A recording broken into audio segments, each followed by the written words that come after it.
Tea shop ఉంటుంది, ఇరానీ కెఫేకి వెళ్తే 3-4 members డబ్బులు తీసుకోలేదు, just because I was part of Kushi.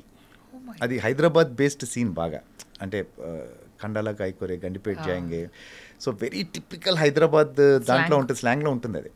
So I felt అంటే ఒక బిజినెస్ చేసే వ్యక్తి డబ్బులు తీసుకోవట్లేదంటే imagine how big star Kalyan garu is. అతను రోజు చేసుకునే వ్యాపారం అది యాక్చువల్లీ, మనీ కూడా తీసుకోలేదు just because I'm part of Kushi. Imagine చేయండి అసలు హౌ బిగ్ ఇట్ ఈస్. నాకంటే see that's when I realised ఏంటి అంటే రికగ్నిషన్ ఏంటి, ఫస్ట్ టైం గుర్తుపడుతున్నారు. డబ్బులు వదులుకోవడమే చాలా పెద్ద విషయం, మీకు అర్థమైందా? ఏదో మీ సినిమాలు బాగా చేస్తారు, లేకపోతే మీరు బాగున్నారు ఆ సినిమాలో, అంతవరకు ఓకే. ఒక బిజినెస్ చేసుకునే వ్యక్తి డబ్బులు వదులుకోవడమే something big, just because I'm part of that film, అంతే కదా, గుర్తుపెట్టారు కాబట్టే. So how old were you అప్పుడు అండి? I was 20 and by then that's it, 20-21 probably. So దీనివల్ల నాకు నా లైఫ్ ఇలా డ్రైవ్ అవుతుందని మీకు అసలు నో ఐడియా. అంటే మీకు ఇక్కడ విచిత్రంగా ఏంటంటే, ఇప్పుడు మనం జాబ్ ఏదైనా ఉందనుకోండి, ఒక గ్రాడ్యుయేషన్ చేస్తేనో, పలాంది చదివితేనో, లేకపోతే కోర్స్ చేస్తేనో దానికి ఫర్దర్గా మనకి ఏవో రిజల్ట్స్ ఉంటాయి, లేకపోతే ఇన్ని జాబ్ ఆపర్చునిటీస్ ఉంటాయి. ఇక్కడే ఉంటుంది, ఇక్కడే ఉండదు కదా.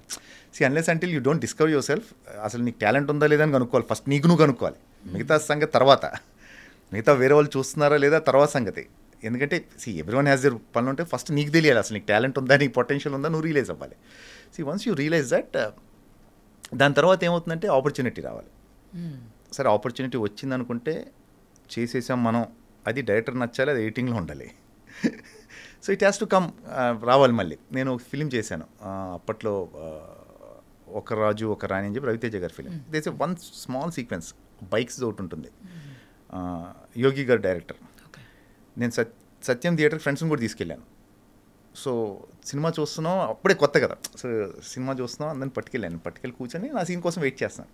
ఇట్ నెవర్ కేమ్, ఎడిట్లో పోయింది.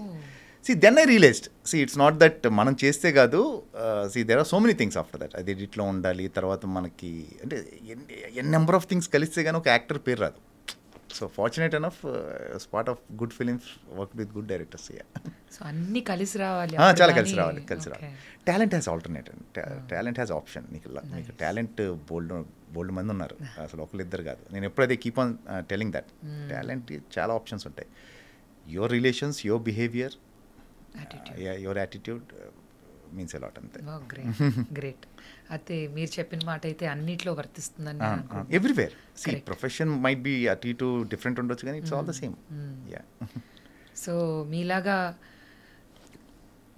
ఇప్పుడు మీ గురించి మేము విన్నది ఏంటంటే, ఇప్పుడు చదువు మధ్యలో స్టాప్ చేసి కూడా మీరు హైదరాబాద్ వచ్చేసారు అకస్మాత్తుగా. ఆ తర్వాత మీరు రియలైజ్ అయ్యారు something very uncertain usually. So చాలా మంది పిల్లలు they love to be a part of Indian cinema, especially మన తెలుగు వాళ్ళు కూడా చాలా మంది అబ్బాయిలు అమ్మాయిలు ఉంటుంటారు. వాళ్ళు కూడా స్టడీ స్టాప్ చేస్తూ ఉంటారు, బ్రేక్ ఇస్తూ ఉంటారు, ఆడిషన్స్కి వస్తూ ఉంటారు. సో వాళ్ళందరికీ మీరు ఇచ్చే మెసేజ్ ఏంటి? సి ఎడ్యుకేషన్ టాప్ ప్రయారిటీ అండి, very important. And it might sound very cliche, అందరు ఇదే చెప్తారు, బట్ ఇట్స్ వెరీ ఇంపార్టెంట్. ఎందుకంటే మీరు ఆ ఎడ్యుకేషన్ వల్ల ఏదో నేర్చేసుకొని నీకు జాబులు చేసుకొని డబ్బులు సంపాదించేస్తాను కాదు. You know how to behave, you know how to judge people. మనుషులు మీరు జడ్జ్ చేసే విధానం తెలుస్తుంది, మీకు ప్రాక్టికాలిటీ వస్తుంది. So education is important. But coming to industry and it's a beautiful field అండి. మీరు ఇండస్ట్రీ రావడం అనేది you should be very fortunate and lucky to be around. నేను పర్సనల్గా నమ్మే విషయం. ఎందుకంటే మీరు ఏ ప్రొఫెషన్ చేసినా ఏం చేసినా ప్రాబబ్లీ మీ ఆఫీస్ వరకు తెలుస్తారే మీరు. So this is profession which deals with fame. మనిషి అంటే జనాన్ని మిమ్మల్ని గుర్తుపడతారు పీపుల్. మీకు అంతకనే ఏం కావాలండి, మీకు what else you want. It's a beautiful feel. కాకపోతే ఇట్ హ్యాస్ ఇట్స్ దాని ప్రాబ్లమ్స్ ఉన్నాయి, దాని ప్లస్లు కూడా ఉన్నాయి. But ya, for me personally I started early. నాకు అది హెల్ప్ అయింది. సి వెన్ ఖుషి ఇన్స్టిట్యూట్ చేసినప్పుడు I was 20, Kushi was when I was 20 years old. So I got time. నాకు ఒక 5-6 ఏళ్ళు అసలు ఇది అర్థం చేసుకోవడానికి ఇండస్ట్రీ అంటే నాకు టైం దొరికింది. సో బై 26-27 నా విక్రమార్కుడు వచ్చింది. So it took me 6-7 solid years to get Vikramarkudu. So ఏంటంటే టైం ఇస్తే డెఫినెట్గా అవుతుంది. But again depends on your will power, how long నీకు ఎంత కావాలనుకుంటున్నావు, నువ్వు ఎంత ఎంత ఎంత ఇదిగా ఈ ప్రొఫెషన్లో ఉండాలనుకుంటే, ఈ ప్రొఫెషన్ ఇన్ఫ్యాక్ట్. సో దాని మీద డిపెండ్ అయ్యి ఉంటుంది. Be around, you should be there. 6 to 7 years నా విక్రమార్కుడు వచ్చింది. సో నేను ఖాళీగా ఎప్పుడు లేను, అదే చెప్తున్నాను. I was lucky. నేను అంటే మామూలుగా ఆ కష్టాలు ఈ కష్టాలు ఏం లేదండి.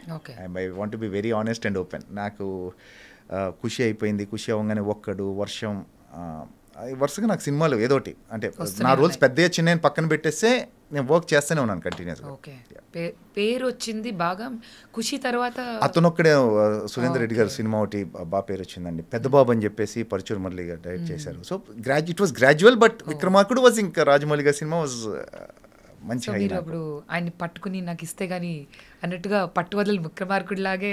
అవునండి, ఆయన చేశారండి నాకు. So you wanted to do because అక్కడ రవితేజ గారి ఆపోజిట్ గా చేయాలి విలన్ గా అన్నది ఉందా, రాజమౌళి గారి మూవీ అని ఉందా, లేకపోతే మీరు యూ థాట్ ఆ రోల్ జస్టిఫై చేయగలరు? బేసిక్ థాట్ వాజ్ నేను విలన్ అవ్వాలి, నేను ఫ్రెండ్ రోల్స్ చేస్తున్నాను. అప్పటికి ఇంకా ఫ్రెండ్ రోల్స్ చేస్తున్నాను. అతను ఒక్కడే సినిమాకి ఒక చిన్న నెగిటివ్ రోల్ ఒకటి వచ్చింది, మంచి రోల్ అది యాక్చువల్లీ సురేందర్ రెడ్డి గారిది. Then I wanted to do negative role. నాకు నేను చెప్పుకోగలిగింది రాజమౌళి గారు ఆ టైంలో వరుస సినిమాలు నేను చేస్తాను. స్టూడెంట్ నెంబర్ 1 నుంచి రాజమౌళి గారి సినిమాలు ఐ వాజ్ దేర్, ఉన్నాను నేను. సో విలన్ అంటే నాకు తెలియదు అది, అంటే నాకు యాక్చువల్ లాస్ట్ మినిట్ వరకు నేను రోల్ చేస్తానని తెలియదు నాకు. ప్రాబ్లీ ఛత్రపతి యాడ్స్ ఏవో తీస్తున్నాను, అంటే పోస్ట్ రిలీజ్ తర్వాత లేక రిలీజ్ కన్నా ముందో క్రికెట్ మ్యాచ్ ఆడటం, దాని తర్వాత ఇంటర్వ్యూస్ ఏవో జరుగుతున్నాయి. అది అయిపోయిన తర్వాత నాకు ఇంకా బాగా గుర్తుంది అది. రాజమౌళి గారు ఆ ఇంటి నుంచి దాజే కారిక్ అన్నారు. మధు అని చెప్పి ఇప్పటికీ ఉన్నారు రాజమౌళి గారి దగ్గర. మధు వస్తుంటే ఎందుకు ఆపి ఆయన డ్రైవ్ చేస్తున్నా, నేను కూర్చున్నాను పక్కన. నాకు ఇంకా బాగా క్రిస్టల్ క్లియర్గా గుర్తు. సో ఈ వాజ్ లైక్ ఏంటో ఆయన ఒక కథ ఏదో చెప్తా ఉంటే నేను ఒక సర్టెన్ టైం తర్వాత నాకు ఇది ఎక్కడ చెప్పలేదు నేను యాక్చువల్లీ.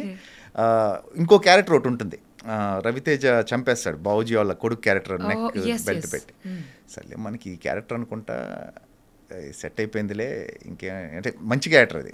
బేసిక్గా రాజమౌళి గారి సినిమా అంటే వర్క్ చేస్తున్నాం కాబట్టి నాకు అప్పుడు బాగా తెలుసు, అంటే వాల్యూ తెలుసు విలన్ రోల్ ఉంటే ఎలా ఉంటుంది.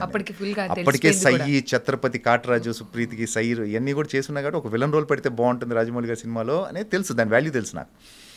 సో ఐ వాజ్ ఎక్స్పెక్టింగ్ ఆ రోల్. కాకపోతే ఏంటంటే టిట్లా క్యారెక్టర్ అనేసరికి ఐ వాజ్ లైక్ హ్యాపీ. అంటే సో ఎందుకో ఫీలింగ్ ఉంటుంది కదా, రాజమౌళి గారు లాంటి వ్యక్తి ఒక విలన్ రోల్ ఆ సినిమాలో అంటే దాని ముందు వచ్చిన విలన్స్ కూడా చాలా పెద్ద పెద్ద villain roles. So I was happy. And mostly ఆయన పిక్చరైజ్ చేసే విధానం కూడా ఒక రేంజ్ లో ఉంటుంది.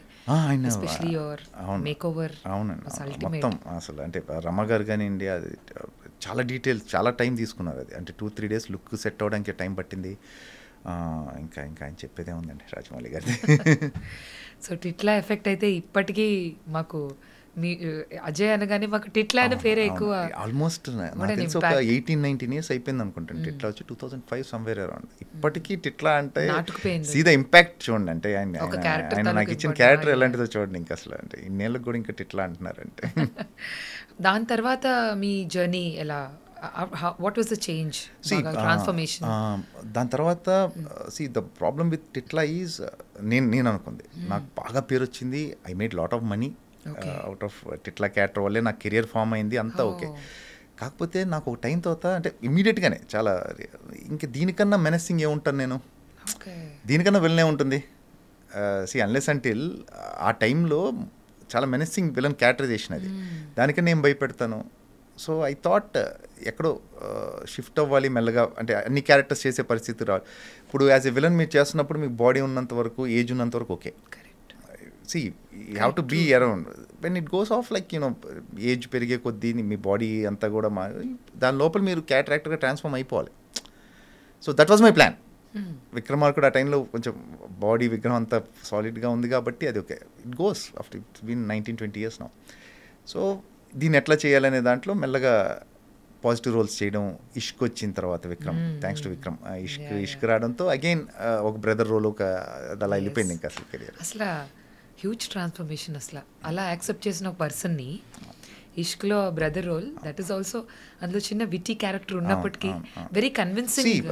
You are as good as your director అని, అంటే మీ డైరెక్టర్ రైటింగ్ బట్టే మీరు, any actor can't go beyond that. అంటే దాని పైకి వెళ్ళి అంటే ఏదో 1-6 డైలాగుల వరకు ఏదో కన్విన్స్ చేసి కొంచెం ఏమైనా పుల్ చేయొచ్చు కానీ యాక్టర్, బట్ బేసిక్గా రైటింగ్లో లేదంటే ఏ యాక్టర్ ఏం చేయలేడు, ఎవరేం చేయలేరు, అమితాబ్ బచ్చన్ గారు కూడా ఏం చేయలేరు. సో ఏంటంటే you are as good as your writing. మీరు లక్కీ అయితే మీరు మంచి సిచ్యువేషన్స్లో ఉండే చాలా మంచి సిచ్యువేషన్స్ దొరుకుతాయి టు ఎనాక్ట్ ఆన్ స్క్రీన్. లేదంటే ఒకటే యూజువల్గా టైప్ కాస్ట్ చేయడం ఎక్కువ మన దగ్గర. You keep on type casting, అంటే విలన్ చేస్తే విలనే ఓకే ఫ్రెండ్, అది యూజువల్లీ జరుగుతుంది. But luckily things have change now. Because మీకు కూడా అది మొనోటనస్ అవును, అయిపోయి నేను చాలా ఏళ్ళు ఫ్రెండ్గా చేశాను, చాలా ఏళ్ళు విలన్గా చేశాను. ఓ అంటే దేర్ ఈజ్ ఈదర్ పాజిటివ్ ఉండేది, లేకపోతే dark, nothing like grey in between. అంటే డార్క్ ఉండేది, లేకపోతేనేమో మంచి గ్రే ఒకటి ఉంటుంది కదా మధ్యలో ఒకటి, అందులో చాలా చాలా ఉంటాయి. ఇప్పుడు ఇష్క్ ఉంది, ఇష్క్ ఫర్ ఎగ్జాంపుల్ తీసుకుంటే మీకు ఫాదర్ అంటే భయం ఉంది, సిస్టర్ అంటే ప్రేమ ఉంటుంది, నితిన్ క్యారెక్టర్ అంటే ఇష్టం ఉండదు నాకు, వైఫ్కి అబద్ధం చెప్పాను అది కవర్ చేసుకోవాలి. సో ఒక్క సీన్లో ఇన్ని ఉన్నాయి. సో అది ఎప్పుడు వస్తుందంటే ఏమన్నా డైరెక్టర్ రాసినప్పుడు వస్తుంది. సో